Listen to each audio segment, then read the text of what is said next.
tarde a todos, a todos e a todas. Prazer, né, estarmos aqui juntos para fazer esse debate. Agradeço já em nome da organização do evento a Letícia por ter aceito. Gente, eu vou precisar tirar, tá? Por ter aceito o convite de estar aqui conosco. Sem mais delongas, né, eu vou passar a palavra para ela. A ideia é que ela vai fazer a primeira intervenção, depois eu farei uma pequena intervenção também. E vamos abrir o debate, né? Tá, é você. Obrigada, Deise, obrigada aí o convite do evento. Eu, infelizmente, não pude acompanhar todas as mesas, as exposições, mas eu vi que está tudo gravado, né? Então depois vou tentar me inteirar. Mas tenho certeza que foi uma excelente atividade, muito bom a gente poder voltar a estar pessoalmente, né, fazendo o que a universidade existe para a gente poder fazer, né, que é esse olho no olho, trocar as ideias, ouvir as críticas, né, que possam ter as nossas elaborações também para ir crescendo. Eu, na verdade, pensei, eu não sei se serve para vocês a gente fazer dessa forma, que seria apresentar um pouco o que tem, né, nesse livro, e aí eu ia me concentrar especificamente no artigo que eu trago para dentro dele, especial a edição brasileira, né, que é esse artigo chamado Não Somos Escravas, para daí a gente poder tentar pensar alguns elementos de reflexão que podem apontar caminhos teóricos, analíticos para a situação brasileira e também para pensar os desafios do marxismo frente ao debate de gênero e raça. Então a ideia seria um pouco isso, assim, vocês podem dizer que sim ou que não, se é isso, e aí a gente poder ir para essa conversa. E acho que já queria desde já estimular que vocês falem também, né? Acho que a gente vai ter esse momento de abertura no final, porque a gente prepara a intervenção e nunca sabe o que está na cabeça de vocês, né? Então também seria legal esse momento das falas, de poder a gente ter uma troca também a partir das questões que vocês estão pensando. Então, para apresentar um pouco o livro, o Nós Mulheres do Proletariado é um livro publicado originalmente no Estado espanhol, né, com essa capa maravilhosa, ilustrações dentro do livro que foram feitas pela Emma Gascó, que é uma ilustradora espanhola, e o livro é de autoria da Josefina Martínez, que é uma historiadora argentina, residente no Estado espanhol, e ele está dividido, na verdade, né, em basicamente 2 blocos, assim, uma primeira parte do livro que está dedicado a contar histórias de greves históricas para o movimento de mulheres e para a classe trabalhadora, né? Greves como a greve do Pão em Rosas, que é uma greve muito simbólica e muito emblemática para o movimento de mulheres internacional. Devem ter companheiras aqui que leram um livro que eu já convido a contar sobre essa greve depois, se quiserem. Também a greve das inquilinas, que acontece na Argentina e na Inglaterra.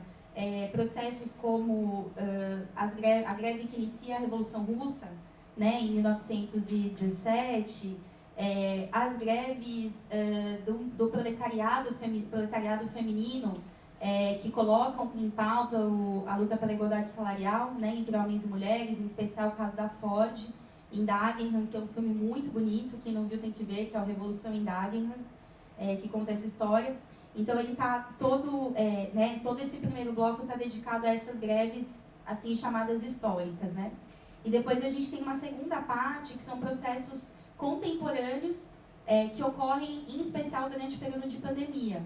Então a gente passa por greves como das maquiladoras, né, no México, que vai se conectar com o processo de mobilização em Mianmar também, né? Então essa coisa desse capitalismo imperialista, né, que está com uma mesma empresa distribuída em várias partes do planeta e começa a desencadear processos como esses, né, de trabalhadoras do mesmo ramo industrial, que ativadas por um processo de mobilização em um país, começam a desenrolar processo de mobilização no seu próprio país, né, que é o que acontece nessa greve das maquiladoras, que é inclusive a greve que dá o título original para o livro, que era o título Não Somos Escravas, né, que era uma consigna que essas trabalhadoras levantavam, exigindo o direito a salários melhores e ao direito a se sindicalizar.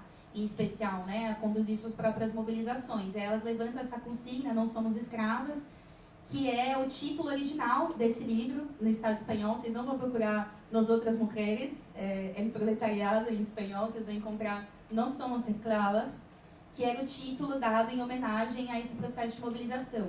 Quando a gente trouxe o livro para o Brasil, nós, né, do Coletivo de Mulheres Põe Rosa, em especial eu e a Diana, à frente de pensar os detalhes do que seria a publicação no Brasil, e as companheiras da Iskra também, né, a Natália, a Luciana, as tradutoras, a gente achou que esse título ele perde um pouco o seu sentido original quando ele chega no Brasil, né? Por quê? Porque aqui a gente teve um processo de luta de séculos, de mulheres negras, indígenas, escravizadas, que obviamente passaram por essa consigna muitas vezes, né, não somos escravas, com sentidos diferentes. Então a gente achou que trazer ele para cá com esse título poderia incorrer no erro de gerar uma incompreensão de quem a gente está falando, né, nesse livro. Então a gente decidiu usar esse título, que eu acho maravilhoso, Nós Mulheres do Proletariado. A gente vai falar um pouco sobre esse título hoje também. Só que quando eu fui escrever o meu artigo, eu achei que faria sentido manter esse título, Não Somos Escravas.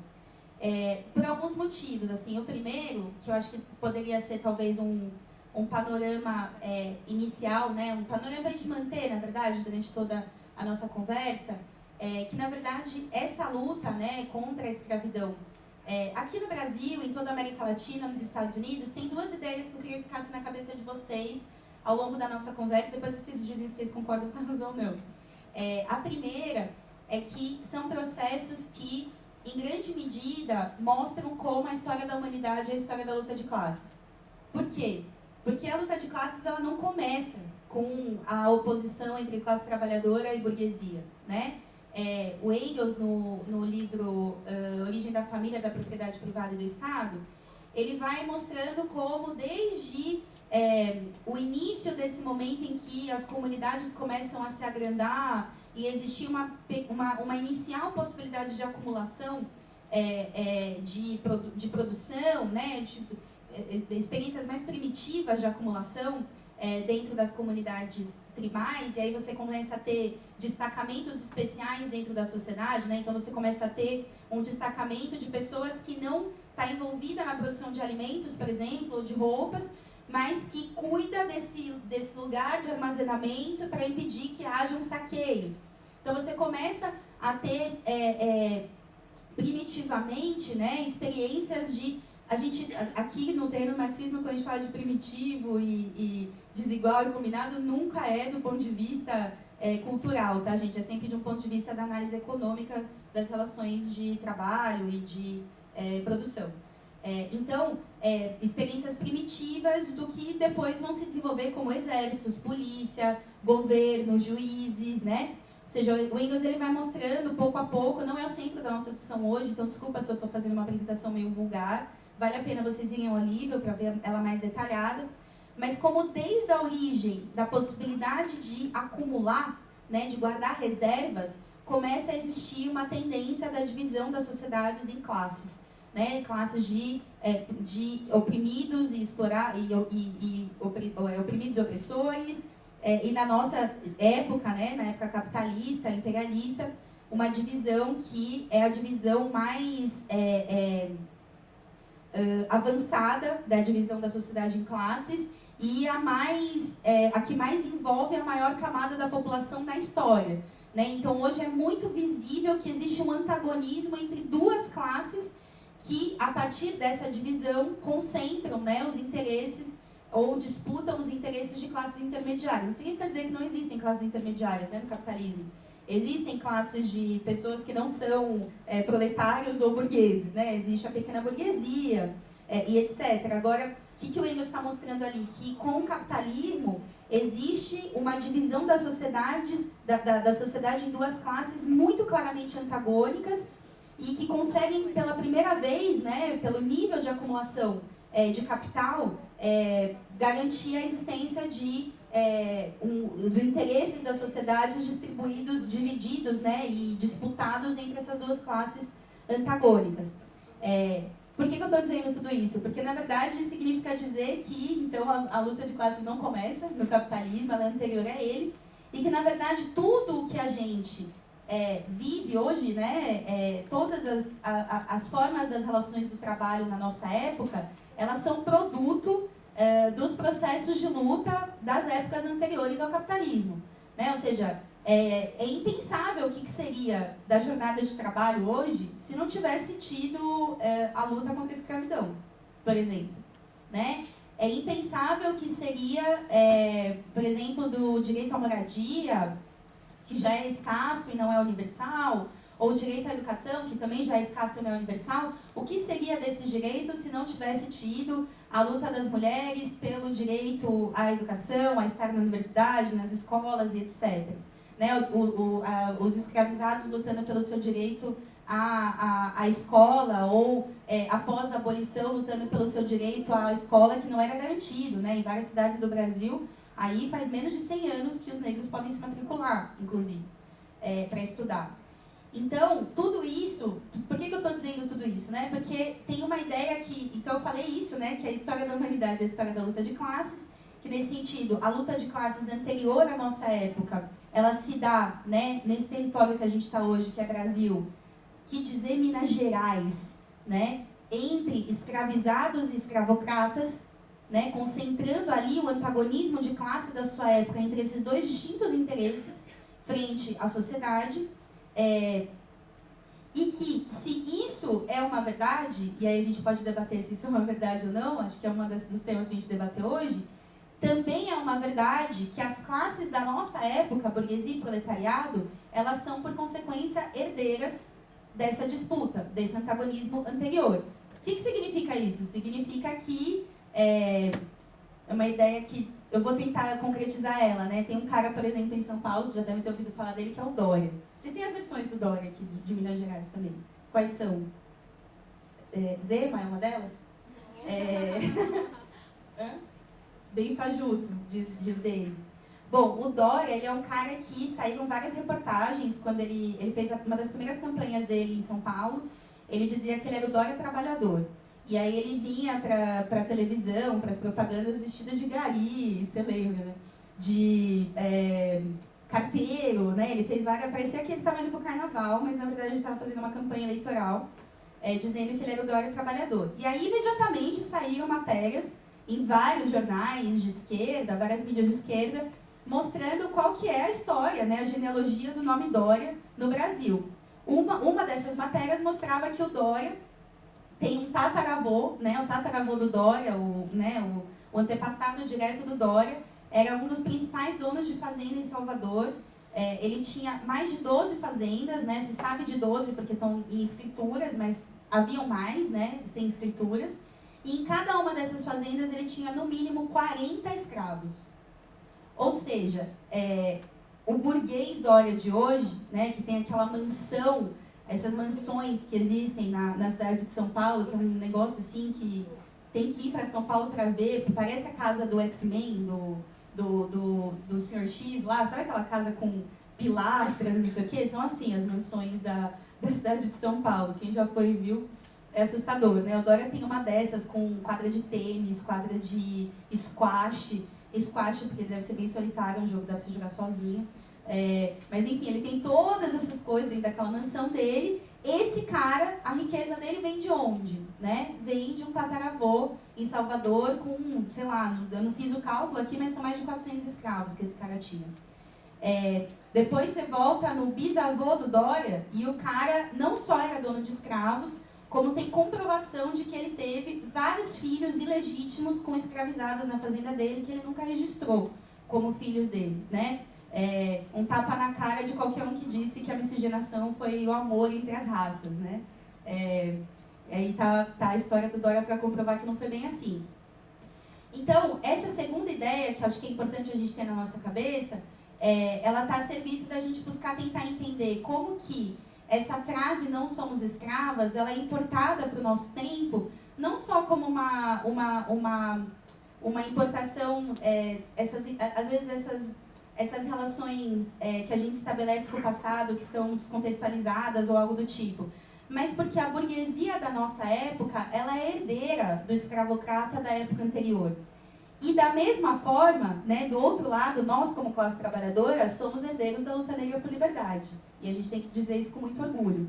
E aí eu queria contar para vocês como que era essa luta negra por liberdade. Vou pedir 5 minutinhos aqui para contar um pouco do artigo. O que a gente conta nele? É muito interessante porque essa herança está bem explícita na história que a gente conta nesse artigo. Acontece que em Salvador, século XIX, algumas décadas antes da abolição da escravidão, alguns viajantes vão para Salvador, né, contar, né, o que era essa cidade e tal, escrevem cartas quando voltam para Portugal, para Inglaterra, contando o que eles viram em Salvador. E um desses viajantes, ele constrói uma imagem, que é uma imagem mais ou menos assim, tudo o que anda, grita, se mexe e vende em Salvador é negro. Essa imagem é muito importante a gente ter na nossa cabeça para ver o impacto da história que eu vou contar para vocês. Imagina que você chega nessa cidade, que não é qualquer cidade do século XIX, do início do século XIX no Brasil, é a principal metrópole, né, do Brasil do século XIX, absolutamente povoada em comparação com as outras regiões do país, e a composição do mundo do trabalho naquele momento era uma composição esmagadoramente negra. Então, primeiro essa imagem, né, que você olha para essa cidade e tudo que se move, sobe, desce, grita, fala, anda, corre, vende, é negro. Primeiro essa imagem. Depois imagina esse outro lado da luta de classes, né? Um lado da luta de classes é essa rua, esse chão onde tudo que se move é negro. Do outro lado da luta de classes, a gente tem a Casa Grande, ou a gente tem os palacetes de Salvador, onde você tem uma elite escravocrata que morre de medo do que essa massa negra que tomou conta das ruas de Salvador pode fazer. Isso é antagonismo de classe. É de lado uma classe com todo o poder de transformar a realidade e de outro uma classe reduzida em pequeno número, apavorada do que essa enorme maioria pode fazer se ela perceber que ela é maioria e que ela é capaz de parar tudo. Isso é luta de classes.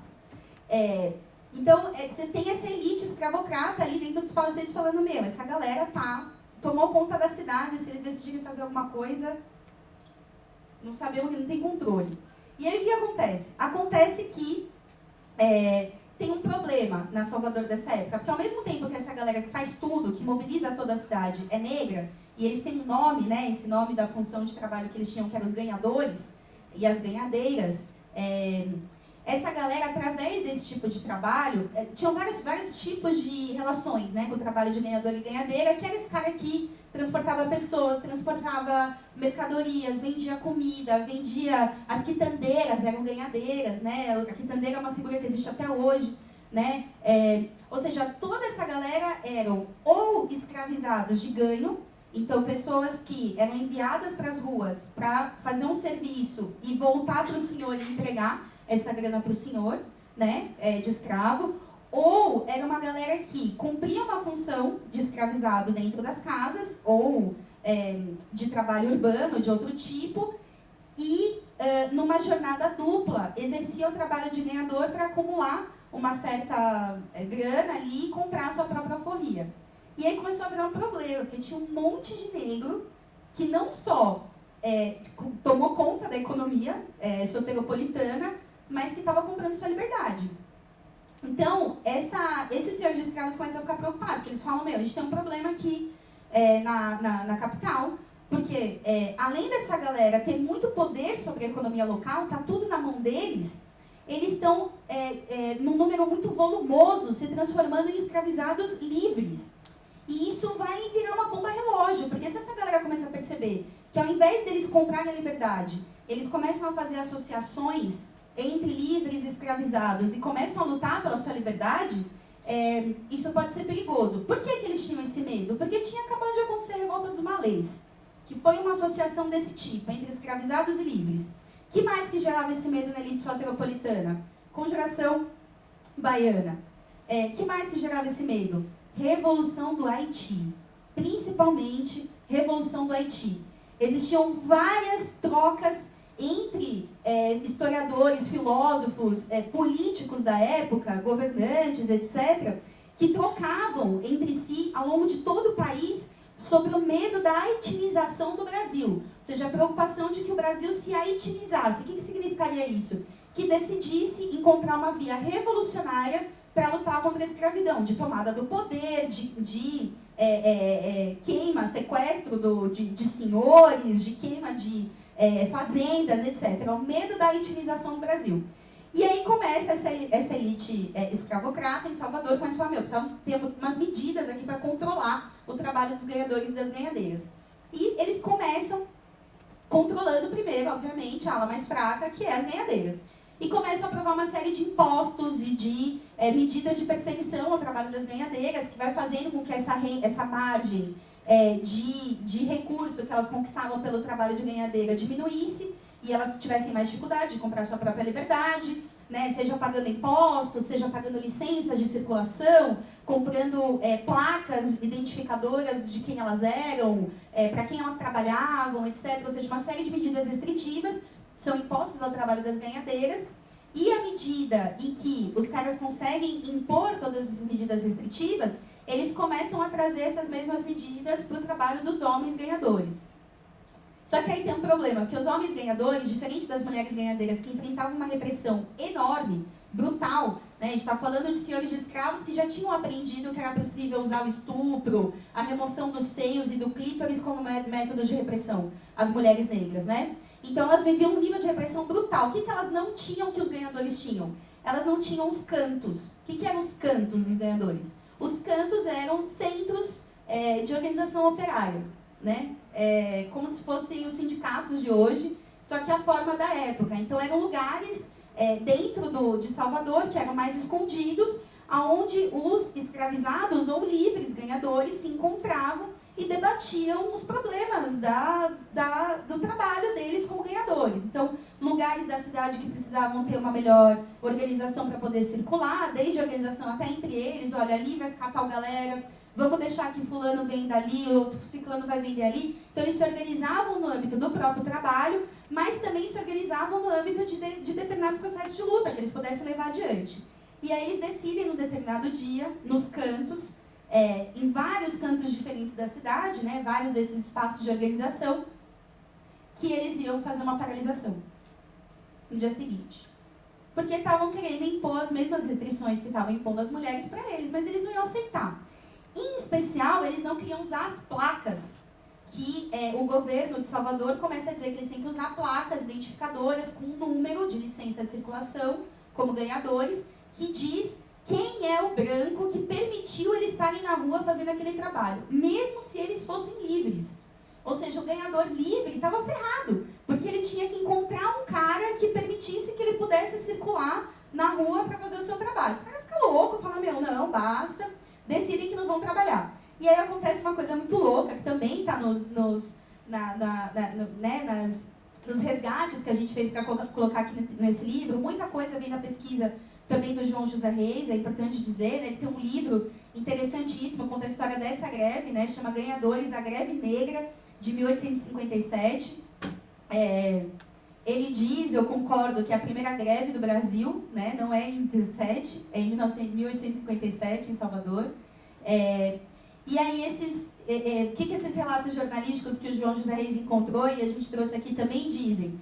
Que, na verdade, foi assustador para a elite escravocrata, porque os caras vão relatar no jornal que eles acordam no dia seguinte e tudo que grita, anda, se move, sobe, desce, vende na cidade de Salvador, decidiu não ir trabalhar. E, na verdade, a rua está vazia. Porque Salvador era isso. E aí vocês imaginam a crise da galera. Gente, uma crise de todos os níveis. Política, semântica e da repressão. Porque a repressão não sabia o que fazer. Né? Os caras falam, o que faz? Né? Porque quando o cara estava vindo falar que ele ia queimar a nossa casa, a gente ia lá e matava o cara, enforcava em praça pública. Assim. Mas o cara só falou que não vai vir trabalhar. Tipo assim, a gente nunca viveu isso. Então, primeiro tinha esse problema. Depois tinha problema semântico mesmo. Problema semântico. Os caras não sabiam como chamar esse negócio.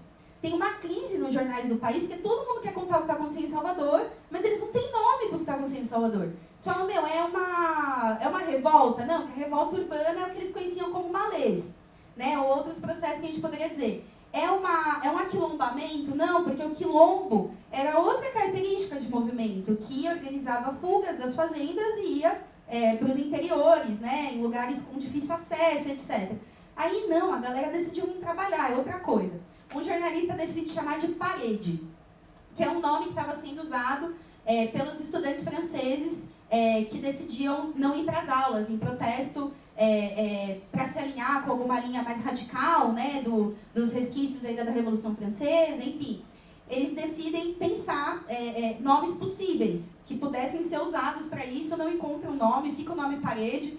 Um dos jornais chega a chamar de Revolução dos Ganhadores, porque eles nunca tinham visto alguma coisa daquele tipo acontecer, e era uma forma de pressionar também o governo de Salvador, porque ao chamar de Revolução dos Ganhadores, você fala, meu, lembra aquele medo da etnização no Brasil? Vocês estão deixando isso acontecer em Salvador, é preciso reprimir imediatamente.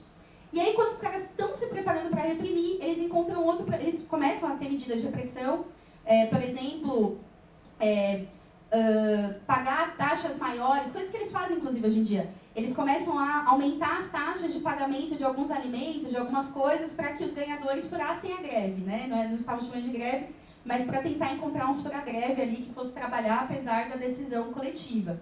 E eles começam a conseguir fazer isso, só que para o cara trabalhar ele tinha que ir com a plaquinha. Aí o que começa a acontecer? As mulheres que já tinham sido reprimidas antes, já tinham sido obrigadas a fazer pagar esses impostos, usar a placa, etc., elas começam a usar um método bem convincente de convencer as pessoas a continuarem na greve, que era hostilizar os caras de placa. Os caras passavam de plaquinha na frente delas e falavam, que ridículo, tá usando placa, atacava pedra. Tem relatos de que elas tacavam cocô nos caras, que os caras estavam furando a greve. Então, a greve não era delas, né? Porque elas já tinham passado por esses ataques, mas elas resolvem participar da greve, como hipótese, talvez, porque elas percebem que é uma luta delas também, né? Que aquela restrição ao trabalho dos ganhadores era uma tentativa de estender os métodos de repressão contra o conjunto dos negros escravizados e livres de Salvador, né? Então, elas se somam a esse processo de greve com os meios delas. Outra forma que está relatada, que elas fizeram, foi ir nos lugares, nos cantos onde os trabalhadores estavam paralisados e as quitandeiras não atendiam os bairros nobres de Salvador com as comidas que elas vendiam naqueles lugares, as frutas e tal, e elas pegavam tudo que elas venderiam ali e levavam de graça para os ganhadores em greve, né? Então elas também fizeram uma espécie de desvio do seu trabalho para poder fortalecer o processo de mobilização. Como termina? Termina vitorioso, né? Parcialmente, a greve. Os ganhadores eles voltam a trabalhar depois de algumas semanas, sob a condição de que eles não tenham que usar placa. Eles conseguem não ter que usar essa placa identificadora, mas eles são obrigados a pagar alguns dos impostos. Então, chega ali numa espécie de acordo intermediário, mas com um sentimento de muita moralização, né, por parte dos ganhadores. O que eu acho muito interessante desse processo, por isso que eu quis contar ele para vocês, apesar de estar no livro, eu estou dando um mega spoiler aqui do que está no livro, porque na verdade eu estou dando esse spoiler porque eu quero que vocês leiam.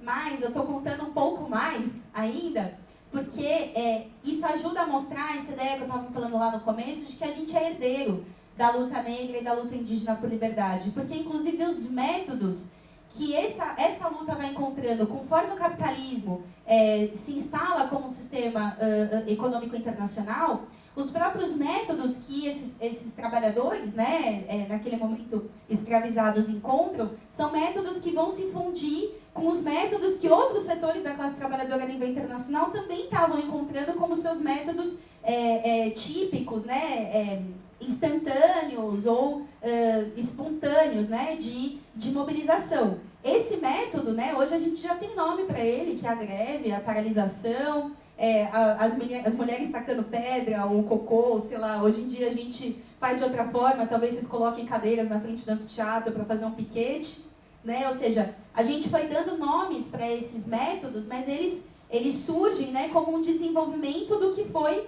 o próprio ritmo desse antagonismo de classes. À medida que se acumula, em que se gera um mercado, né, dentro das grandes cidades, se gera uma troca comercial dentro das grandes cidades, o método da luta vai se transformando no método da paralisação do trabalho. E isso corre nas nossas veias, né? Esse método da luta negra também faz parte dos nossos métodos de hoje, assim como os métodos que ficaram no passado, eles vão estimulando essa musculatura do que é a nossa classe hoje, né? Que é uma classe que carrega essa herança. Daria para contar para vocês de outros processos de mobilização que mostram como a nossa classe se fundiu com a luta negra, mesmo quando ela era europeia ou liberta, né? Como é o caso de João de Matos, que é o padeiro carioca que organizava greves para organizar fugas de dentro das padarias, né? Então ele organizava as greves dentro dos padeiros, que eram verdadeiras indústrias, né? Manufaturas de larga escala de pão, que serviam grandes cidades como Rio de Janeiro, São Paulo. João de Matos organizava paralisações ali para facilitar a fuga de escravos e a partir daí organizava cartas falsas de alforria. Eu encontrei carta falsa de alforria relatada no Quilombo dos Calunga, no Tocantins e no Goiás, ou seja, assinada pelo João de Matos.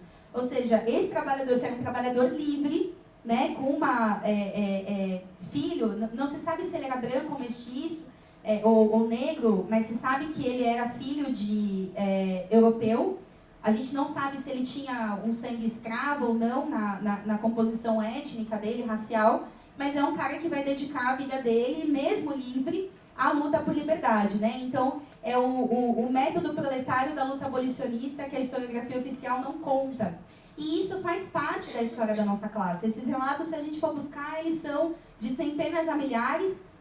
E de que eles nos servem para hoje, né? Isso é um pouco do que eu queria falar para a gente ir, enfim, chegando um pouco no final, é que, na verdade, existe, ainda hoje, né, a gente poderia, a partir dessa trajetória que eu fui tentando passar com vocês, da luta de classes, a herança da luta negra na classe trabalhadora, a herança da escravização na burguesia e etc., a gente pensar, na verdade, dois problemas, né? O primeiro é como que acaba a escravidão e não acaba o racismo.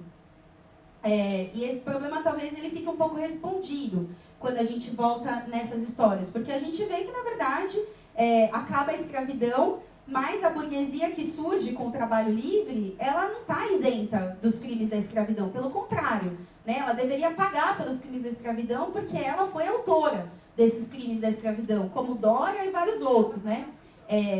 Isso é um elemento. O segundo elemento que a gente poderia ter para responder essa pergunta é que, na verdade, a escravidão e o racismo, né, a escravidão da forma, né, essa escravidão negra que retira os negros da África, aos milhões, e traz para o Brasil e etc., ela é uma escravidão que ela já é as origens do sistema capitalista, né? O Marx, no livro 1 do Capital, ele vai falar como que são vários mecanismos que geram a acumulação primitiva de capital, mas que um deles é a escravização negra, né? Ou seja, sem o roubo de humanos na África, que traz esses africanos para as Américas, e daqui leva, na troca, né, dessa mercadoria humana, leva de volta para a Europa mercadorias de altíssimo custo e altíssimo valor de troca, né, que eram as especiarias, como é nessa troca que esses mercadores que roubavam seres humanos na África se tornam gente com uma acumulação de capital suficiente para poder dar golpes contra a monarquia, né, e se auto-reivindicar os comandantes, né, os dirigentes das sociedades europeias durante, seja as revoluções, né, burguesas, seja as transições pacíficas, né, de burguesia para sistemas democráticos, né, Inglaterra que até hoje lá tem sua rainha. Enfim, tudo isso para dizer o quê, gente? Que o capitalismo, ele surge com o racismo. Por que isso? Por que a gente diz isso com toda a segurança? Primeiro porque isso foi estudado, né? A escravidão anterior à escravização africana, utilizada, né, na acumulação primitiva de capital, como diz o Marx, a escravidão dos povos por guerra, por religião, né? Se a gente for olhar lá todos os processos de escravização que aconteceram no Oriente Médio, no Egito, na Grécia, eram processos de escravidão justificados por outros contextos, né? Então o cara ele era escravizado porque ele tinha uma religião diferente do que aquele povo que o dominou tinha. Ou ele foi um povo dominado, ou ele foi um povo que perdeu uma guerra, se torna escravo. é apenas com o racismo que se produz, né, se permite que a escravização seja um processo, uma violência empregada contra um povo inteiro de um continente inteiro. Então, é através do argumento da raça que a escravização pode se tornar um fenômeno de massas, como a gente viu acontecer entre os séculos 16 e 19. O que significa dizer isso? Que o capitalismo ele não existe sem racismo desde a sua origem. E à medida em que a abolição acontece e a escravização termina, esse mesmo racismo se torna argumento e fundamento para outros tipos de exploração, outros tipos de uso para a exploração capitalista já, né? Então, se a gente for olhar o que é a realidade hoje, a gente traz até alguns dados aqui no livro, a gente vai ver que o racismo está por trás do fato de que as mulheres negras recebem 60% a menos do que os homens brancos no Brasil. Isso não é em alguns casos, é a média. Tá? Em média, as mulheres negras recebem 60% a menos do que os homens nos mesmos trabalhos que elas exercem. Isso no Brasil. Tá certo? Se a gente for ver a nível internacional, isso é um fator que se repete em todos os países do planeta, seja com negros, seja com outros tipos de povos que foram racializados. Inclusive, o que é importante dizer aqui é que a racialização ela não foi um fenômeno usado só contra as negras e negros, né? Indígenas foram racializados, os povos árabes foram racializados, os povos do leste europeu foram racializados no ocidente europeu. Ou seja, em todos os países do planeta, a racialização é um instrumento de potencialização da exploração capitalista. Isso significa que para a gente, né, que constrói esse livro, que defende um feminismo socialista, né, um feminismo para lutar contra o capitalismo, um antirracismo para lutar contra o capitalismo, replicando essa fala forte do Malcolm X, né, que sem racismo não existe capitalismo, para a gente não dá para acreditar nesses argumentos, né, de que é com um vencendo, ou com algumas no poder, ou com algumas no topo, que a gente vai combater o racismo e o patriarcado, porque essas opressões, elas são inseparáveis do que é o sistema capitalista e o seu funcionamento a nível global. A gente poderia fazer um exercício aqui de tentar imaginar o que seria isso, né? Vamos pensar assim, se a gente tem uma classe trabalhadora que a nível internacional soma aí quase 4 bilhões de pessoas. Essas 4 bilhões de pessoas, quantas são heterossexuais? Além de heterossexuais, são brancas, mas não só brancas, são também do hemisfério norte, e são também do ocidente, e são também, como que eu posso dizer, falantes da língua do país onde elas estão, né? Não migraram. É muito pouca gente, né? Ou seja, o patriarcado, a racialização, a xenofobia, as opressões em geral, elas são instrumentos fundamentais da exploração capitalista. É incalculável a quantidade de lucro capitalista que vem através da opressão como argumento para o pagamento de salários menores, para a retirada de direitos, etc. Então, dito isso, eu diria mais duas coisinhas antes de fechar. A primeira é que existe uma enorme tendência na nossa época, né, que é o que a gente chama de neoliberalismo, que é um monstro de várias cabeças, né? Eu gosto de dar esse exemplo para a galera. Se a gente for imaginar que o neoliberalismo é um monstro de várias cabeças, uma delas é o Trump, a outra é o Bolsonaro. Então, são esses caras que são abertamente de extrema-direita, abertamente reacionários, abertamente anti-mulheres, anti-negros, anti-LGBTQIAP+, são, anticomunistas, antissocialistas, anti-esquerda. Tem eles. Só que esse mesmo monstro neoliberal, ele tem cabeças como a Rede Globo. Eles têm cabeças como a Simone Tebet, que chega no debate de domingo e fala que luta pela igualdade salarial entre homens e mulheres. Tem a Soraya Tronic, né, que também fala lá que é feminista, porque ela quer que as mulheres possam estar no poder no Brasil, etc. O que significa dizer isso? Significa que o neoliberalismo, para poder levar adiante as reformas neoliberais, os ataques neoliberais, todas as retiradas de direitos que a gente vê ser a tônica, né, da economia capitalista no momento de crise que a gente está vivendo hoje, né, e essa crise que produz o segundo bloco de greves que a gente conta nesse livro. Esse mesmo monstro neoliberalista, ele carrega tudo isso no coração dele, o mesmo único coração que é da Globo e também é do Bolsonaro. A questão é que tem uma ala do neoliberalismo, e eles conseguem fazer isso, que tentar manobrar com as nossas reivindicações, com a nossa percepção de que a opressão é insustentável, inaceitável, eles pegam o nosso desejo de que a gente tenha igualdade, de que os negros não sejam assassinados pela polícia e etc. Eles pegam todo esse nosso sentimento e esse nosso desejo e os movimentos reais, né? Porque teve um avanço de uma luta de mulheres, né, a gente chamou de maré feminista, né, o que aconteceu nos últimos anos, de ter luta pelo direito ao aborto da Argentina até o hemisfério norte, de ter tido as meninas, né, saindo nas ruas junto com os meninos e ex-menines, lutando pelo direito à liberdade sexual, pelo direito ao nome trans, ou seja, é um grande fenômeno internacional que a burguesia percebe que pode gerar problemas parecidos com o que aconteceu com as ganhadoras, com as ganhadeiras e ganhadores, que pode gerar problemas parecidos com todas essas greves que a gente conta nesse livro, que é à medida em que a luta contra a opressão se transforma se funda com os métodos de luta da classe trabalhadora. E que isso pode ser um enorme perigo, porque são justamente esses os setores da classe trabalhadora, a maioria dela, né, que é ou feminina, ou negra, ou LGBTQIAP+, ou migrante, a maioria, que percebam que podem levar para dentro da fábrica, ou dos locais de trabalho, ou para dentro da universidade, o seu desejo de lutar por uma sociedade livre de opressão.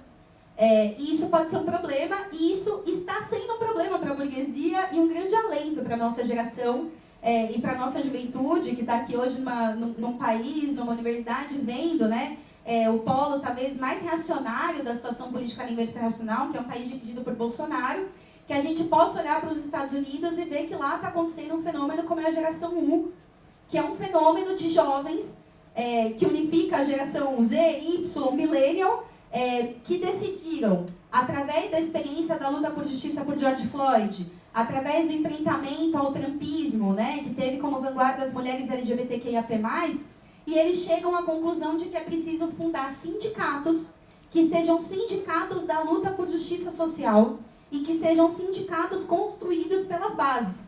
Aí eu queria que vocês imaginassem bem rapidinho, eu já vou terminar, para a gente poder não passar tanto do tempo aqui.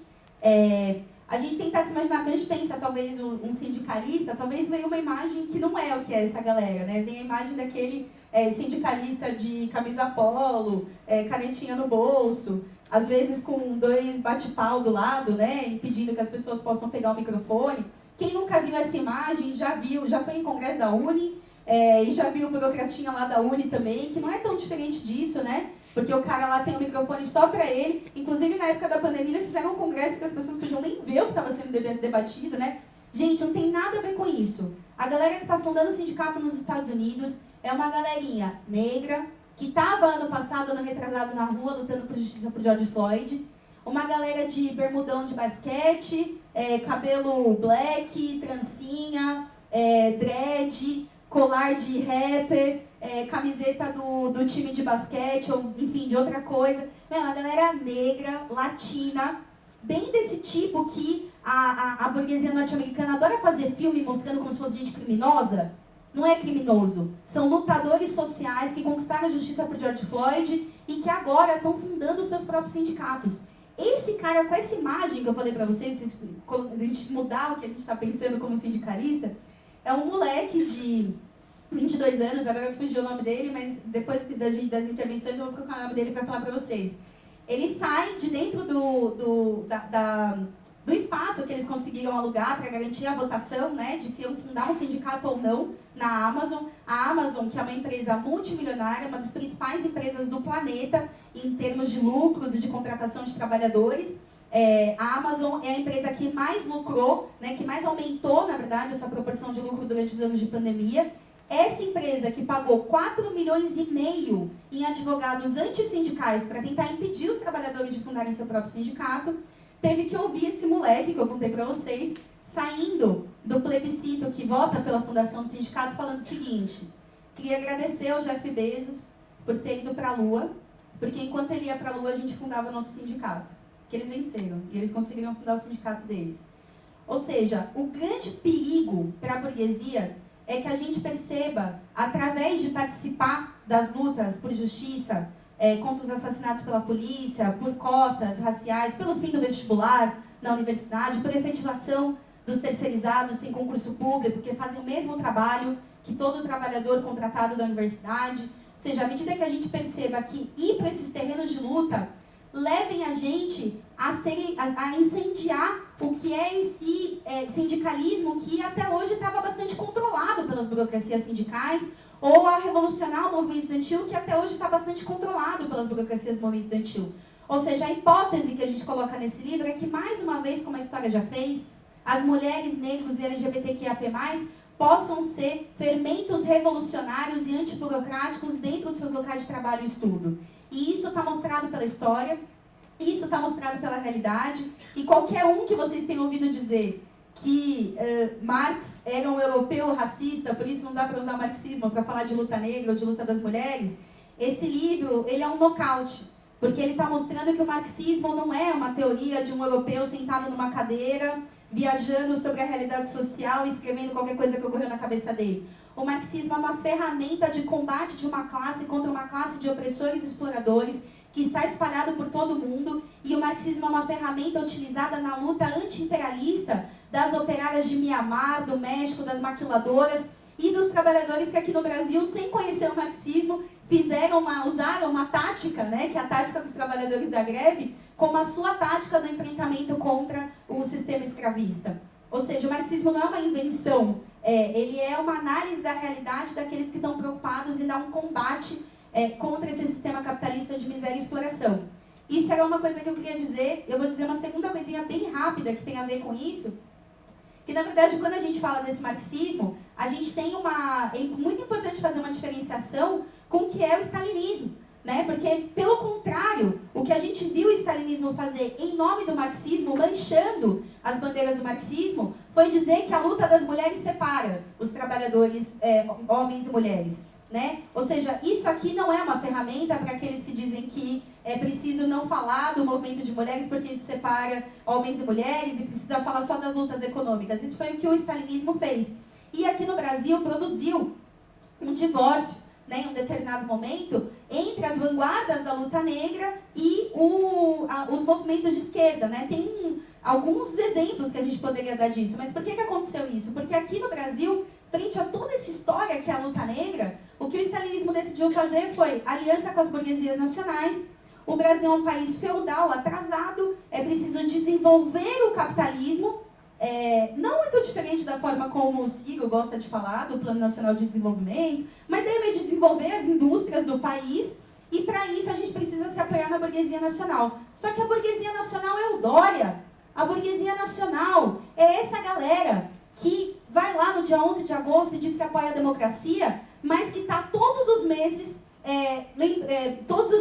votando a favor de medidas que dizem respeito a mais ataques contra a classe trabalhadora. É uma burguesia que está assinando o 11 de agosto, lá o ex-presidente da Fiesp, por exemplo, que é a Federação dos Industriais de São Paulo, que é um dos caras que, articulou o golpe institucional em 2016, certo? Ou seja, essa burguesia não tem como ser aliado de nenhum tipo de luta. O stalinismo fez uma parte da classe trabalhadora crer que isso era necessário e que, para isso, fez isso com Jango, por exemplo, né, apoiando Jango e outros representantes da burguesia, e para isso abriu mão de levar adiante uma luta decidida contra o racismo no Brasil. Isso fez com que vários setores da vanguarda, da intelectualidade negra do Brasil, achassem que o marxismo não era a sua ferramenta. Um desses exemplos, talvez, seja Lélia Gonzalez, né, que começa a sua luta nas fileiras do marxismo, começa sendo uma militante da convergência socialista e depois vai migrando para terminar a vida dela dentro do PDT, né, como um membro de um partido burguês do Brasil, que é o mesmo partido, inclusive, do Ciro hoje. Ou seja, a Lélia ela era uma dirigente da sua época, ela poderia ter dado uma resposta de um combate contra o stalinismo, ter dado uma resposta para trazer um livro como esse, elaborar uma tese sobre o Brasil que se apoiasse na teoria do desenvolvimento desigual combinado, por exemplo, do Trotsky, que dissesse, o problema não é que a gente precisa avançar a indústria no Brasil, o problema é que o Brasil vai continuar sendo atrasado enquanto houver burguesia e imperialismo, porque essa é a divisão internacional do trabalho. Isso que eles precisam que o Brasil seja para que possa existir General Motors, Ford, para que possa existir todas as grandes indústrias do planeta. O Brasil precisa ser um país que paga dívida pública e que não tem grana para direitos sociais porque está tudo dado para o imperialismo norte-americano e europeu. Ou seja, a Lélia não fez isso, ela tomou um outro caminho. Mas é muito importante dizer que as desilusões que crescem em Lélia, e não só em Lélia, em grandes massas do proletariado negro a nível internacional, surge dessa enorme traição que significou o stalinismo a fazer uma tese como o detapismo, que separou, né, a luta das mulheres e a luta negra da luta do conjunto da classe trabalhadora.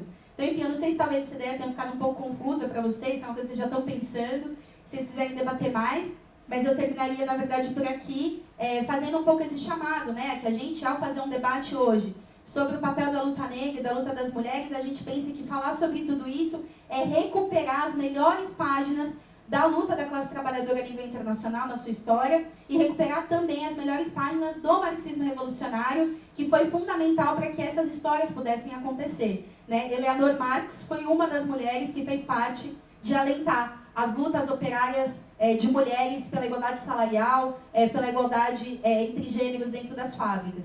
Então, enfim, paro por aqui para a gente poder desenvolver mais o debate. Obrigada.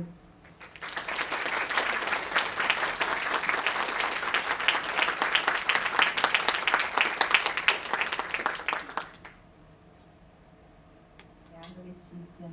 Bom, para dar continuidade aqui, então, ao nosso momento, ao nosso espaço, eu vou fazer umas breves considerações, né, antes de passar para...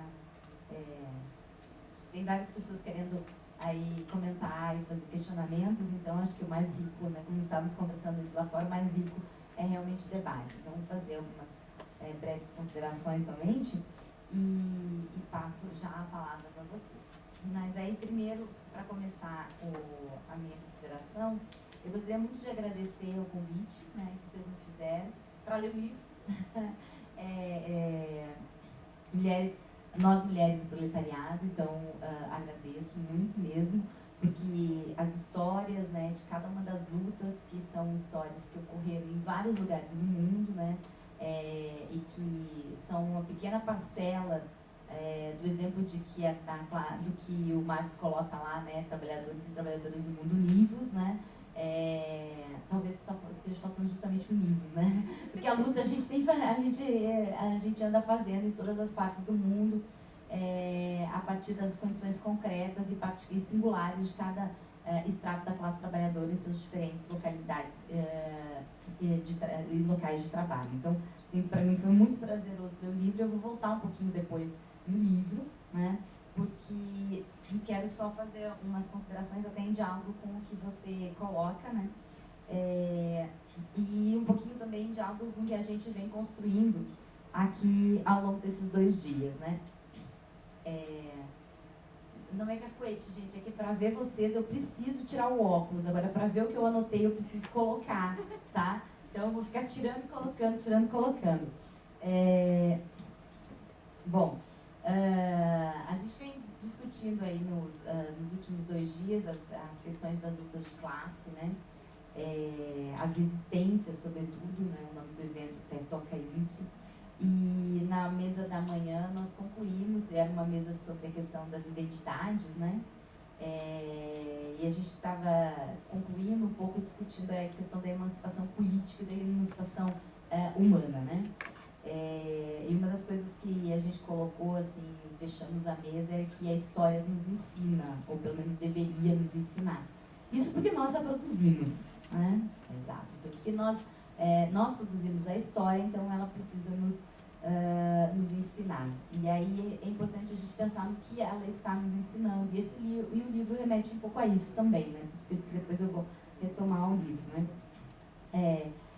Mas nós não produzimos a história como nós queremos, né? Marx já disse isso muito bem também. Eu não vou ficar parafraseando Marx, então eu vou logo dizendo o que ele também disse, que nós a produzimos a partir das relações contraditórias antagônicas de classe, né? Mas tem uma outra coisa que a gente escuta bastante, né? Principalmente nós que somos do meio acadêmico e militante, que a história, ela é contada pelo vencedor, né?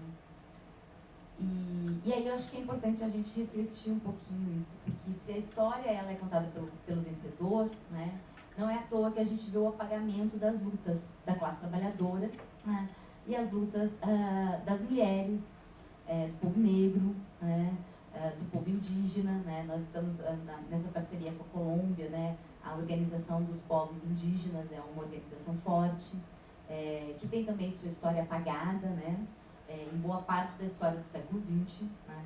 Por quê? Porque há esse apagamento, né, das nossas lutas, né?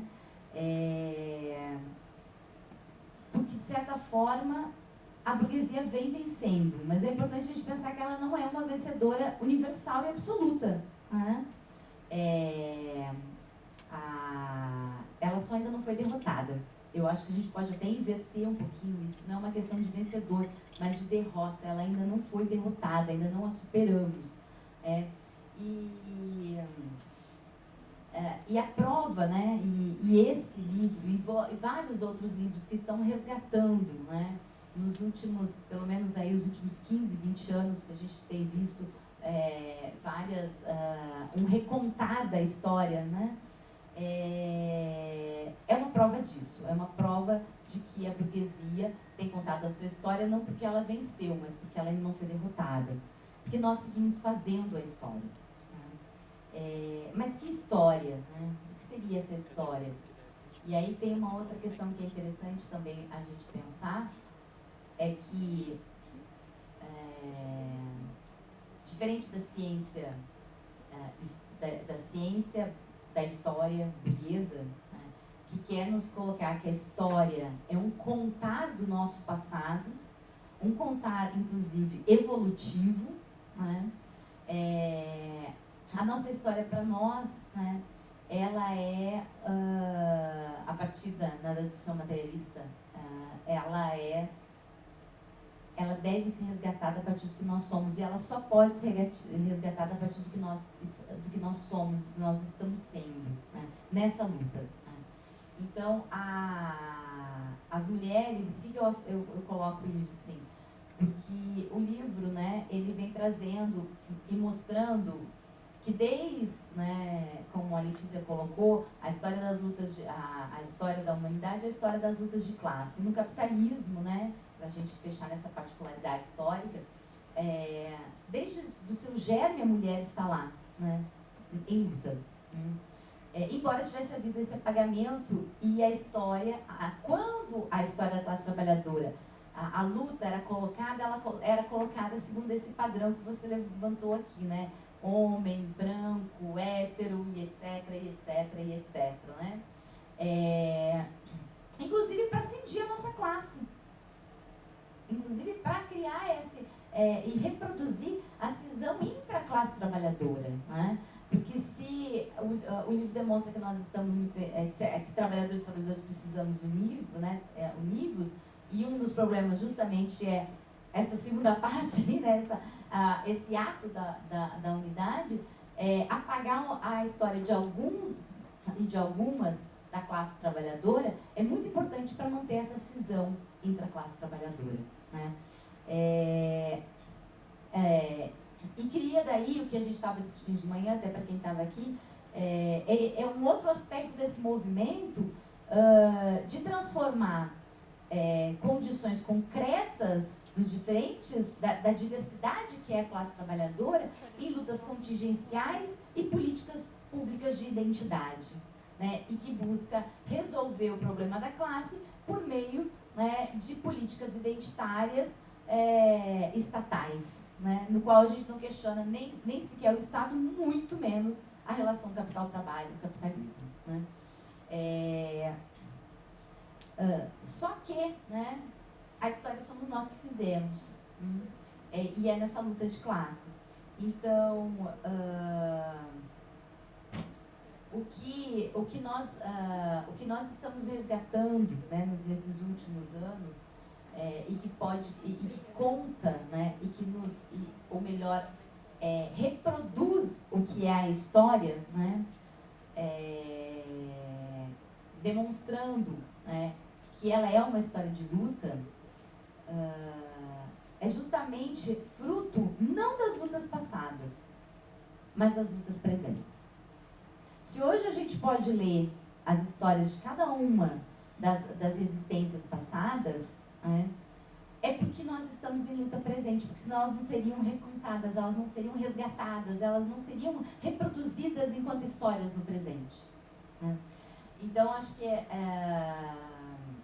essa discussão aqui de mantermos-nos em luta, né, e buscar nos entender enquanto qual é o nosso qual é o legado dessas lutas passadas, não é para entender a luta passada, é para entender justamente a luta presente. E todos os conflitos que nos são impostos, né, pelo apagamento dessas lutas e que permitiram todas as cisões, que hoje a gente ainda se encontra tentando resolver algumas disso no campo da militância, né? Então,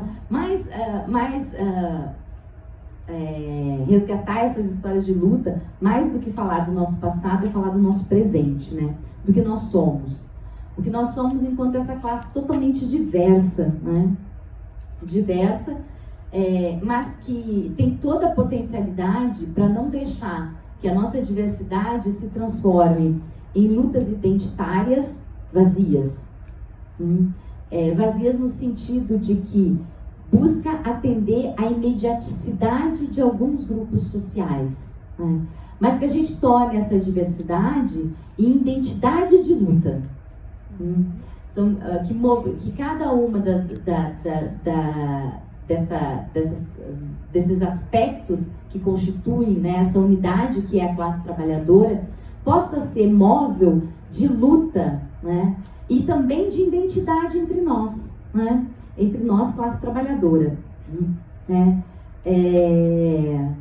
porque se esse resgate do que nós somos, do que nós fomos, das lutas que, né, a classe trabalhadora, a partir das suas diferentes manifestações, fez no passado, também fala do que nós estamos sendo hoje, né? Ela também nos fala, também já nos ensina, porque a história nos ensina porque nós a produzimos, né? Que a emancipação política já provou não ser suficiente, né? A gente resgatou a questão judaica hoje de manhã, né? E contextualizando justamente essa questão. Quando Marx discute a questão judaica e essa luta identitária, né, ainda nos primeiros passos de um capitalismo consolidado, né, havia ali ainda uma resistência colocada e ele já apontava e já colocava que ela não era suficiente. E há 150 anos a gente vem talvez colocando, né, no nosso horizonte algumas esperanças nessa emancipação política que ofusca, né, a possibilidade de do horizonte estar colocada a emancipação humana. E aí é o interessante porque quando a gente fala de emancipação política, a gente está falando justamente de dar condição de uma suposta igualdade, porque é uma igualdade formal e não real, né, às diversidades, a diversidade da classe trabalhadora. Enquanto que quando a gente fala de emancipação humana, a gente fala da luta de classes enquanto liberdade, inclusive, para a classe capitalista. Porque se tem uma coisa que a gente vem, né, debatendo, e principalmente na academia, que gosta de fazer essas discussões, né, é justamente isso. Olha, mas existem mulheres na classe burguesa, né? E a sororidade? Eu até preciso falar devagar, porque eu sempre atrapalho então, como é que a gente faz com isso, né? E quando o horizonte é justamente a necessidade da emancipação humana, a luta de classes, ela ganha um lugar de libertação dessa mulher da classe burguesa também. Então, a necessidade de constituir, né, esse o que somos, enquanto essa unidade do diverso, resgatando essas histórias. E aí eu vou resgatar aqui o livro para não ir muito além na minha intervenção e poder passar para vocês. Eu separei uma frasezinha aqui, uma passagem do livro que eu gostaria de ler, eu vou pôr o óculos de volta,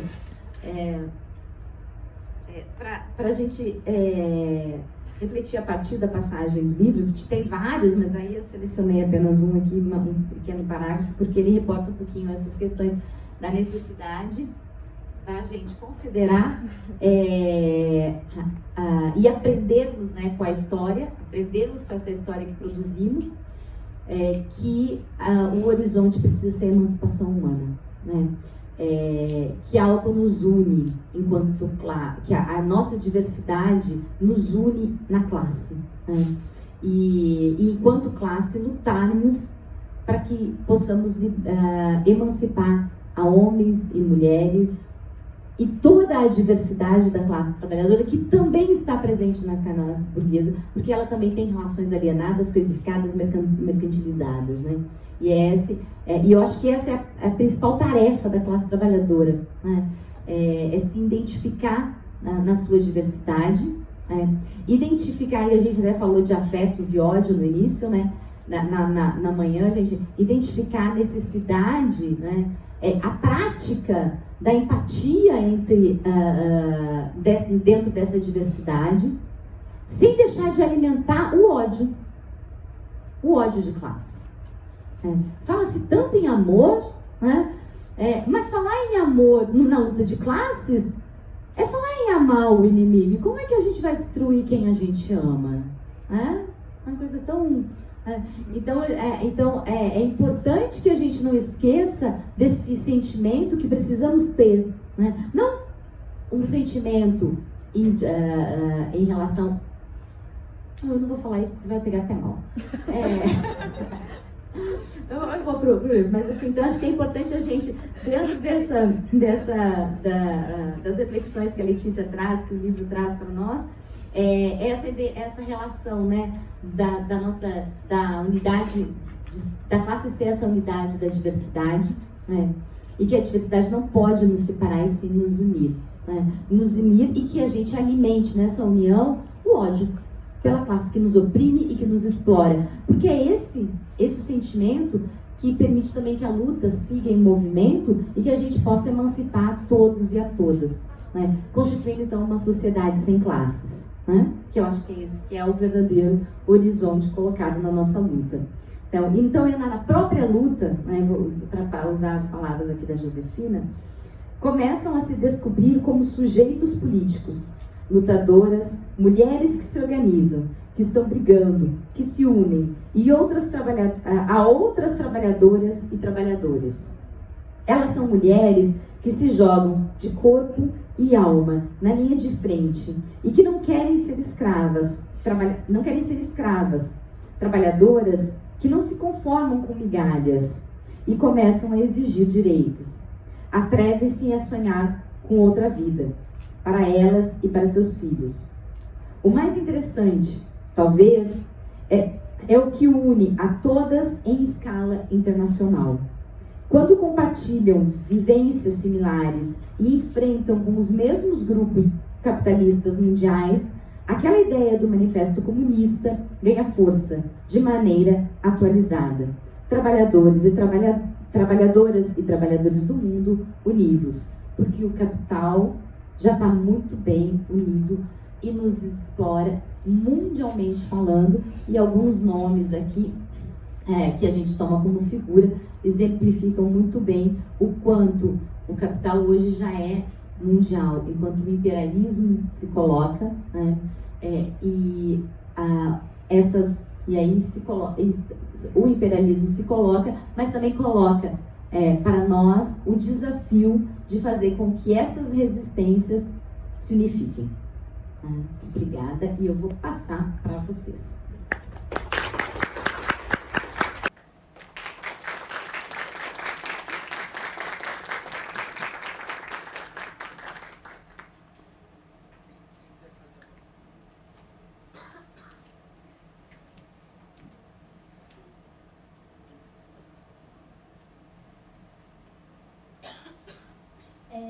Eu amei o debate de vocês. vocês. E eu queria trazer mais para um lado atual, considerando a precarização do trabalho no Brasil, principalmente depois da reforma trabalhista, né, que veio para acabar com os mínimos direitos que a gente tinha, e veio, então, o aumento do subemprego, assim, com mais entregadores de aplicativo, com mais pessoas fazendo transporte, né, Uber, iFood, enfim. E aí, alguns anos atrás, a gente teve a paralisação de motoboys, né, incentivada principalmente pelo entregador Galo, lá de São Paulo. E aí, a minha questão é assim, esse subemprego, ele gera também meio que uma normalização da falta de direitos dos trabalhadores. E isso eu acredito que vem junto com a reforma trabalhista, porque chega em um ponto que você fala, por que eu vou trabalhar de carteira assinada se eu vou estar em risco de ir para a rua amanhã, então eu vou pegar e vou ir para o subemprego desses grandes aplicativos que não oferecem segurança nenhuma ao trabalhador. E aí vem aquela ideia também de que você não trabalha porque você não quer, porque tem, né, várias coisas assim do subemprego. E eu acredito que vem também de uma ideia imperialista, porque assim, a gente, né, no Brasil, muitas pessoas têm a visão de que, por exemplo, não sei quem da minha família foi para os Estados Unidos e está ganhando muito dinheiro como faxineira. E aí, aqui a gente também tem essa ideia. Então, assim, a minha pergunta seria mais sobre como fazer com que essas pessoas vejam que isso não está tornando elas independentes ou empreendedoras do seu emprego, e fazer com que essas pessoas vão para a rua contra patrões que não são vistos. Então, assim, esses patrões estão por trás de celulares. Então, assim, como que vai ser essa reivindicação? E um outro ponto que eu acho que é mais um comentário, que é mais assim, direcionado às mulheres, hoje em dia a gente, né, e concluindo sobre os trabalhadores, hoje em dia a gente usa muito o termo paralisação não greve. Então, eu acho que é um ponto importante e de mostrar que a gente tem que propor mesmo. O segundo ponto é que eu queria falar das domésticas. Elas não deixaram de existir.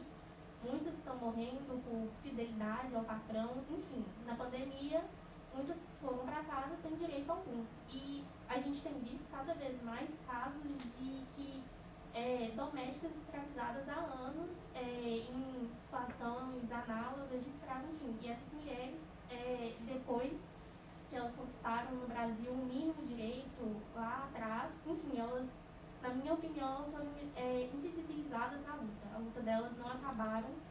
E eu acho importante a gente retomar esse ponto, porque as domésticas seguem sendo mulheres negras que não têm condições de estudar.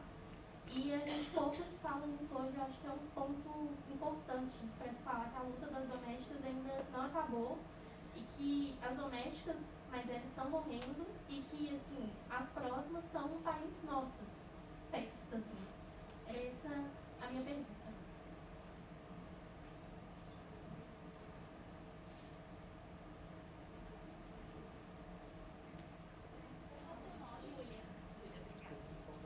Oi, gente. Acho que eu vou descer daqui, todo mundo tem que ficar olhando para trás. Eu sou Maré, sou estudante de biologia. E, na verdade, depois que a Júlia falou, eu falei, vou levantar minha mãozinha, porque eu sou recenseadora do IBGE em greve hoje. Hoje é um dia nacional de greve dos recenseadores.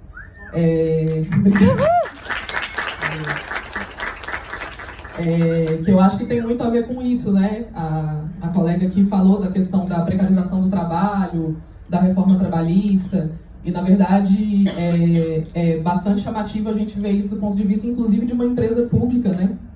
Que sofreu assim, um corte brutal do bolsonarismo, né? Do Bolsonaro, do Paulo Guedes, como expressão, inclusive, de um negacionismo absurdo, nojento, né? Que, enfim, promover um grande apagão estatístico mesmo num país que a gente sabe que quando saírem esses dados a gente vai ver que é um país na fome, é um país na miséria, é um país com todo o legado do que foi o golpe institucional de 2016 e desse governo Bolsonaro horrendo, e que, na verdade, como que esses cortes são repassados, né? Eles são repassados com o discurso de que nós licenciadores, a gente é o nosso próprio patrão. Só que eu, que sou minha própria patroa, não recebi até hoje, né?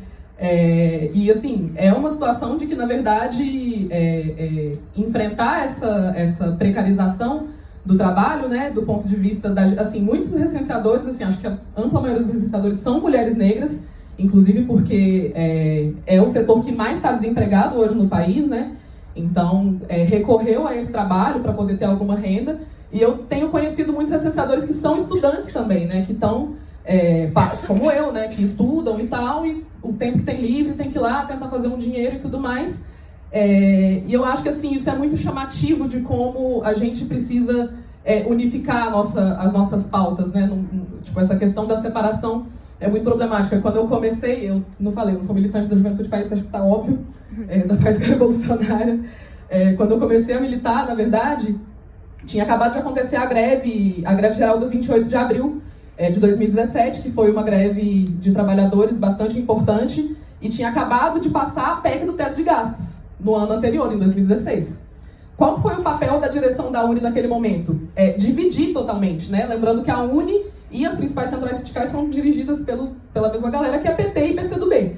Então, quando teve as ocupações, que a gente aqui no FMG ocupou, contra a PEC do teto de gastos, que a gente está sofrendo agora com isso, na verdade, o papel dessas direções foi dividir com a luta dos trabalhadores. E aí, depois, quando teve a greve geral do 28 de abril, foi dividir os estudantes e não ter essa unidade explosiva. E qual que é o resultado? Passou não só a PEC do teto de gastos, mas logo depois do 28 de abril, que essa greve do 28 de abril foi traída também, né? Passou a reforma trabalhista e hoje estamos aqui, estudantes e trabalhadores, mulheres negras, sofrendo com esse legado, chegando, batendo de porta em porta, e não só não recebendo os nossos salários, mas a gente está, são assédios que a gente sofre, isso, se cruza tudo, né? É o trabalho precário com o racismo, com o machismo, com tudo isso que a gente sente na pele. Então, acho que isso dá uma dica bastante importante de como a gente tem que enfrentar esses ataques, que né, nos unificando, e na luta de classes, e não unificando com a direita, né?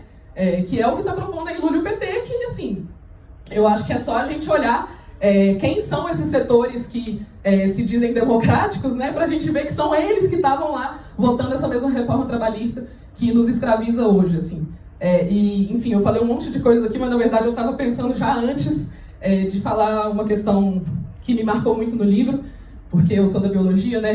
E tem um texto aqui que é bastante bonito, assim, bastante importante sobre a questão ambiental, e eu estava pensando em falar disso porque o debate presidencial de domingo, ele foi bem marcado por aquela palhaçada da Simone Tebet com a Soraya Tronic, falando que elas são feministas e tal, mas também estavam lá elas, né, apoiando a reforma trabalhista e tudo mais, mas que todo mundo viu, né, o cara lá do Novo, esqueci o nome dele, Felipe Dávila, tem que privatizar tudo, até sua mãe, e bora lá, assim, aumentar a exportação de minério do país. Tipo assim, nem parece que o cara é do mesmo partido Novo, do Zema, aqui em Minas Gerais, né?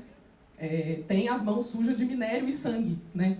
E temos que dizer, né, não só, mas que também os governos do PT tiveram sua responsabilidade bastante importante nos crimes da Vale em Brumadinho. Então, assim, como uma inspiração que eu acho que esse livro nos deixa para como combater caras escrotos como aquele lá, que são privatistas, que querem, na verdade, não só a gente morto, mas quer acabar com o meio ambiente, quer acabar com todas as possibilidades de libertação humana e não humana, né?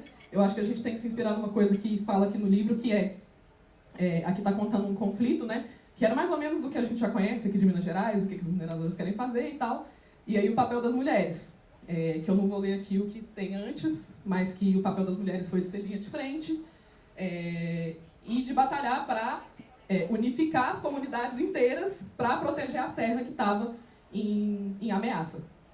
E aqui é uma parte que fala: o conflito assumiu outra dimensão quando os habitantes de Guapinol, junto ao Comitê de Defesa dos Bens Comuns, montaram um acampamento e fecharam as vias de acesso à obra, que paralisou as atividades da empresa. Aí aqui é um relato da principal dirigente assim, desse processo. Nós nos instalamos no topo da montanha para impedir a passagem da maquinaria.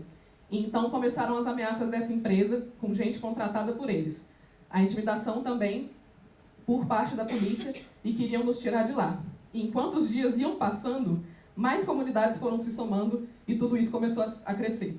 Eu acho que diante da opressão que a gente vive hoje, diante do que significa o bolsonarismo diante dessa extrema-direita nojenta, na verdade, ao invés da gente dizer, pera lá, vamos com calma, porque a gente pode correr risco, acho que a gente tem que ter o espírito dessas mulheres, de, na verdade, enfrentar isso de frente e ver que se tem essa unidade entre os setores oprimidos, classe trabalhadora, se tem um combate às reformas, tudo pode começar a crescer e o céu é o limite, né, gente? Porque, afinal, a gente tem que derrotar o capitalismo e abrir espaço para uma outra sociedade, que é a sociedade comunista, que nós da Faísca queremos convidar também quem quiser se somar nessa luta com a gente a conhecer.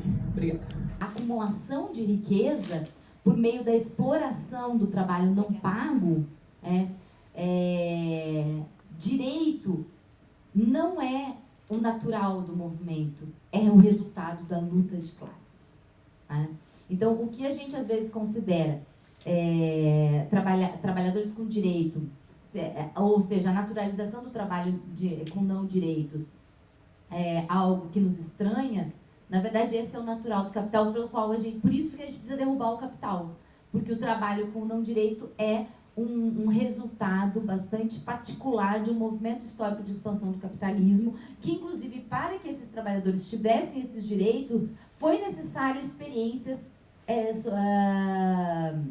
do socialismo real. Né?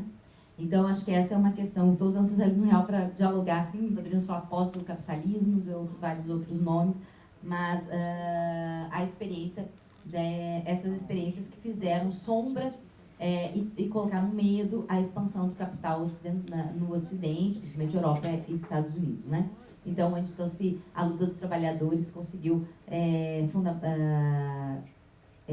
conquistar alguns direitos. E quando nós não temos mais essas experiências, né, o que acostumou chamar-se de neoliberalismo, outro movimento que veio pós-década, já na década de 70, quando a gente começa a ter já o declínio dessas experiências, vai se voltar ao que é o natural do capitalismo, que é explorar a classe trabalhadora ao seu limite, sem direito a férias, sem descanso, sem direito a descanso, cujo limite é apenas o limite da força viva, né? Mas se a gente tem um exército industrial de reserva bastante grande, a gente pode, né, consumir você 2, 3 dias e troca 2, 3 dias e troca 2, 3 dias e troca, então você não precisa nem dormir, né? Que é inclusive o que se desenha em algumas atividades aí de divisão técnica do trabalho. E aí, também, Ulisses, eu acho que você traz aí várias questões para a gente dialogar, né? Para já passar a palavra aqui para a Letícia, eu vou só falar 2 coisinhas assim, sobre essa questão racial no Brasil, né, e a questão do imigrante. Há alguns anos atrás, eu fui na Universidade, eu sou do Rio Grande do Sul, alguns anos atrás eu fui na Universidade Federal do Ceará fazer uma atividade, e quando estavam discutindo a questão das cotas raciais na universidade. E entre uma atividade e outra eu fui ao banheiro. E aí eu entrei no banheiro, fechei a porta, claro, né? Enquanto eu estou no banheiro, entram 2 estudantes e começam a discutir sobre cotas. E uma dizia para a outra, veementemente, que ela era contra as cotas raciais.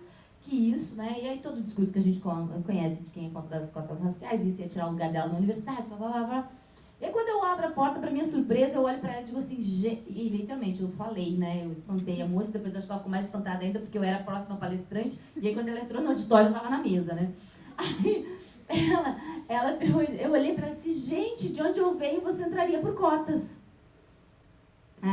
Porque é isso, né? O sul do país tem uma realidade um pouco distinta, né? No que é a composição da classe trabalhadora, né? E a gente precisa compreender isso, né? Agora eu preciso discordar de você numa questão. Eu acho discordar no seguinte sentido. E aí o pessoal que é do grupo de pesquisa aqui que a gente trabalha juntos e juntas, eles acho que vão fazer eco a essa minha fala. A gente não volta a Marx. Tá? A gente analisa as condições concretas do capitalismo no século XXI. Cara, e surpreendentemente, para entender o capitalismo no século XXI, a gente precisa buscar alguns autores. E o autor que melhor explica o desenvolvimento, não da colonialidade, porque hoje de manhã a gente já discutiu isso, Eu não gosto da palavra colonização. Para mim, o Brasil não foi colonizado, ele foi roubado. Primeiro que ele nem era Brasil. Né?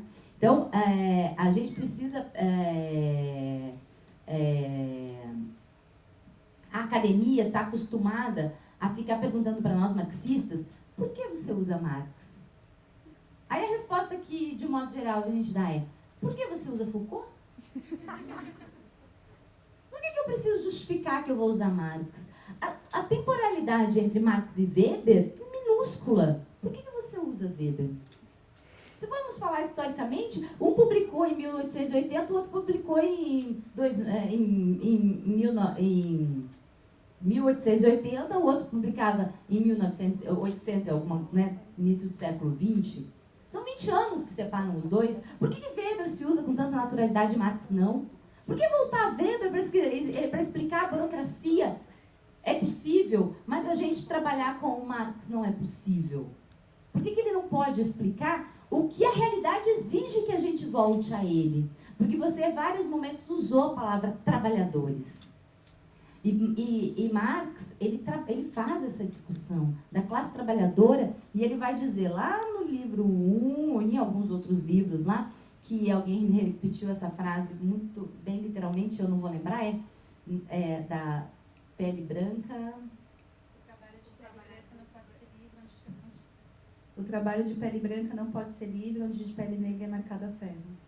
E muitas coisas que a Letícia falou aqui, está lá, no capítulo, um dos capítulos finais do Capital, quando ele vai explicar justamente a relação do desenvolvimento capitalista a partir do modelo escravocrata. Então, assim, eu acho que a gente precisa não cair no discurso burguês da academia, que nos questiona por utilizarmos o único camarada que dá as bases para que a gente entenda o século XXI e nos força a querer usar Foucault, um filho de Nietzsche, que questionou todas as questões da existência de uma classe. Né? Então, acho que isso a gente precisa perder, nós como intelectuais da classe trabalhadora, precisamos perder o pudor e parar de explicar por que a gente usa Marx e questioná-los por que eles usam outra coisa e que são trabalhadores tanto quanto nós, por que eles não estão utilizando Marx. Obrigada, não ligue mais. Uma vez eu estava numa mesa e... Eu não lembro se era uma mesa, uma roda de conversa assim, Ulisses.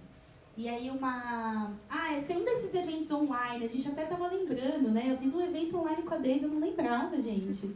Aconteceu tanta coisa na pandemia, não sei se foi uma fissura temporal para mais ou para menos, mas eu não lembro de 90% das coisas que aconteceram.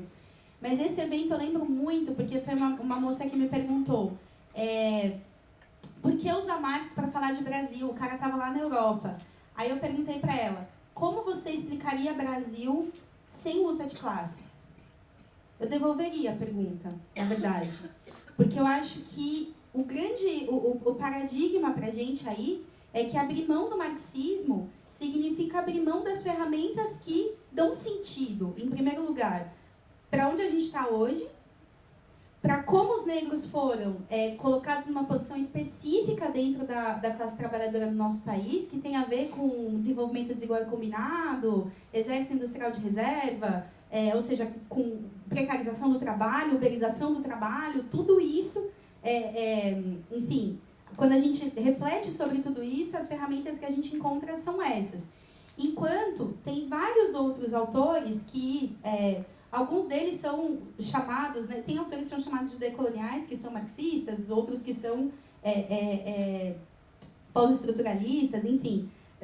Mas me chama a atenção que várias vezes o recurso que as pessoas, alguns intelectuais tentam colocar no lugar são autores pós-estruturalistas, né, que vários deles vêm de Foucault, de Deleuze e tal.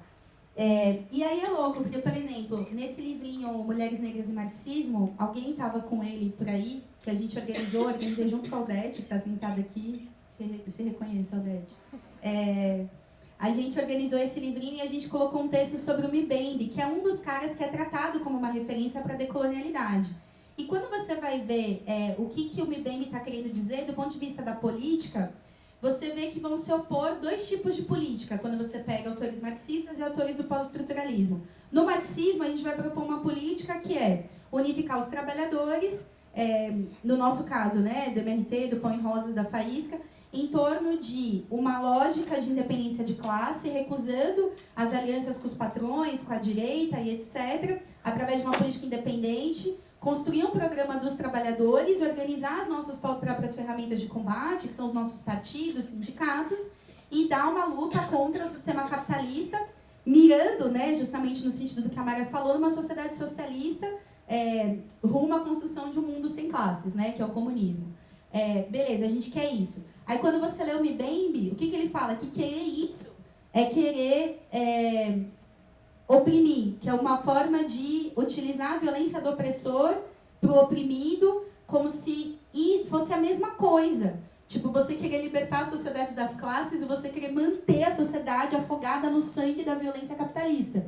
Tipo, então eu sempre me vejo nesse beco, porque na verdade, assim, tudo bem, não vamos usar Marx, então quais são as ferramentas que a gente vai propor para analisar a realidade social que permita a gente construir uma luta contra essa realidade? Porque a verdade é que a gente não quer só analisar o mundo, né?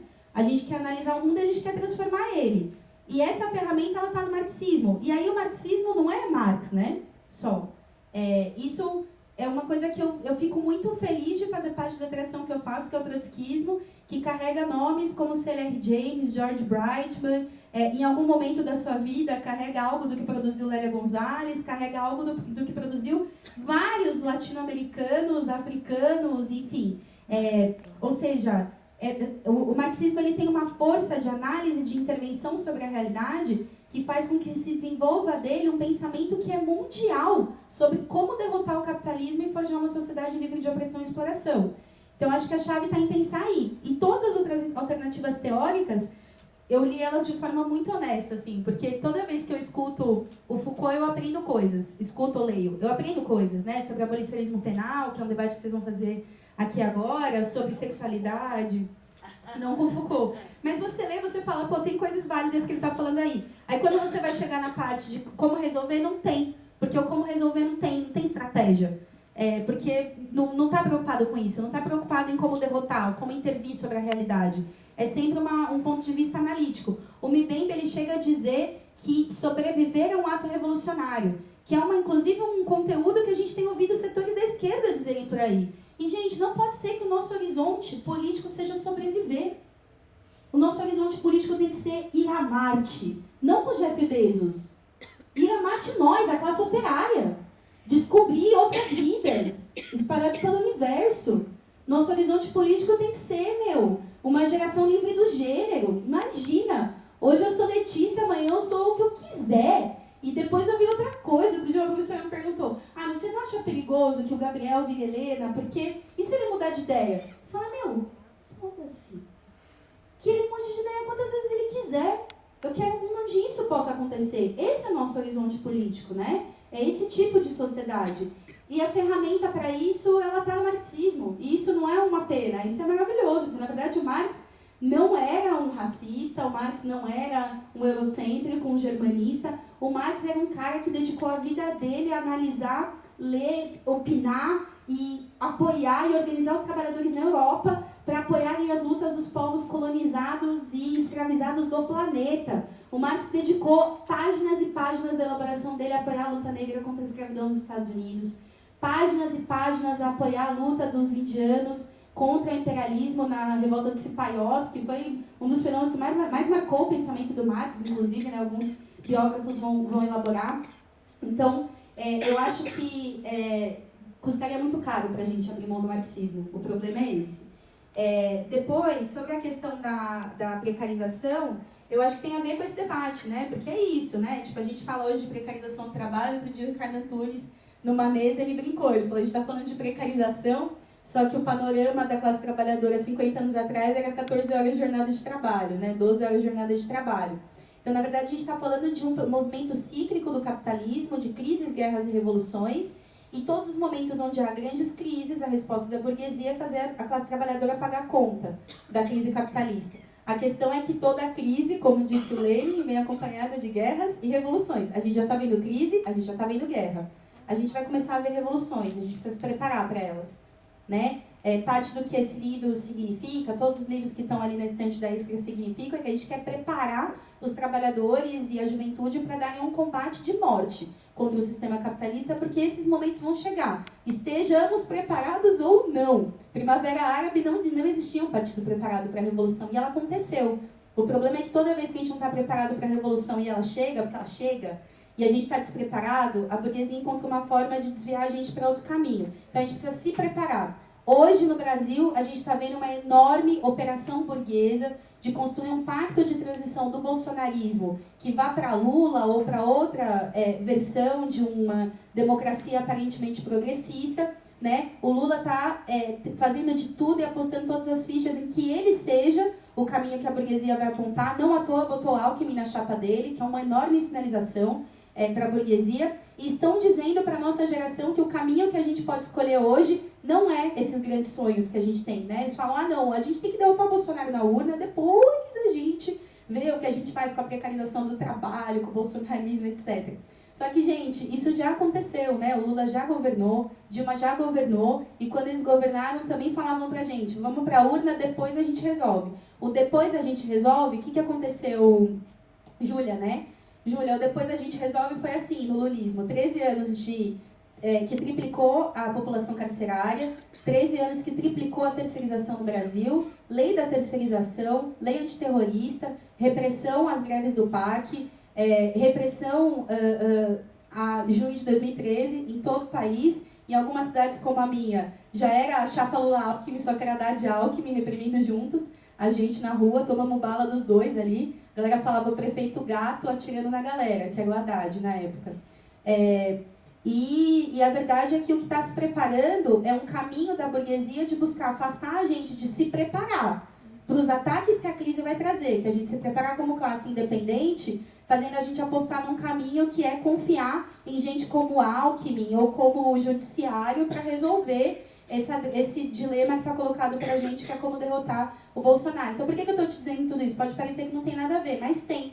Porque o lance é que o problema da precarização do trabalho, o problema da violência policial, o problema de como derrotar a extrema-direita, todos eles têm a ver em a gente pensar como que a gente vai aproveitar cada oportunidade que a realidade der, como o break dos apps, a greve dos recenseadores, outras oportunidades que possam vir para dizer isso para as pessoas, que a gente não vai resolver nada na urna, a gente vai resolver recuperando as nossas entidades de base, transformando elas no que elas precisam ser, que são ferramentas de luta para a nossa classe, e em momentos como os eleitorais, a gente ir para a urna sim, mas para votar em gente que vai alentar e estimular esse caminho, né? O caminho da luta de classes e da organização independente dos trabalhadores. Eu estou muito feliz de estar aqui e poder falar aqui na mesa em nome da Flávia Vale, que está candidata a deputada estadual, com esse conteúdo de um feminismo socialista, de luta contra a precarização do trabalho. Ou seja, o que a gente tem a fazer frente a essa realidade é se organizar de forma independente da burguesia, né, os trabalhadores de forma independente da burguesia, e apostar que a experiência ensina, né? O Thompson, que é um historiador marxista, ele fala isso.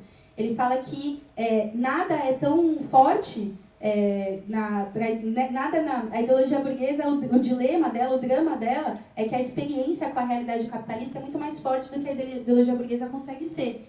Então, você entra em qualquer Uber hoje, o cara sabe que a empresa rouba ele, que ele pode achar que ele é patrão dele, mas uma hora ele vira e fala, não, mas eu estou sendo roubado, não sei o que, mas se você é seu patrão, o que está te roubando? Aí o cara fica...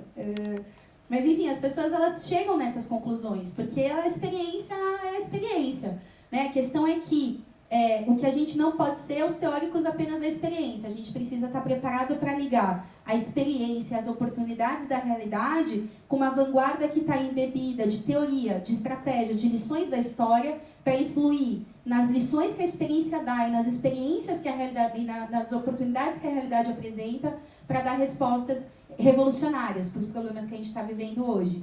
Isso a gente não vai fazer de mão dada com o Alckmin, a gente vai fazer construindo as nossas próprias ferramentas de mobilização. Então, acho que é um pouco isso que eu contribuiria para o debate hoje. Enfim, agradecer mais uma vez, pedir perdão aí por ter invadido o espaço da Dona Tereza. Te conheço, te vi falando em alguns espaços já. E, enfim, vou para lá para você vir aqui e poder te assistir. É isso. Obrigada, gente.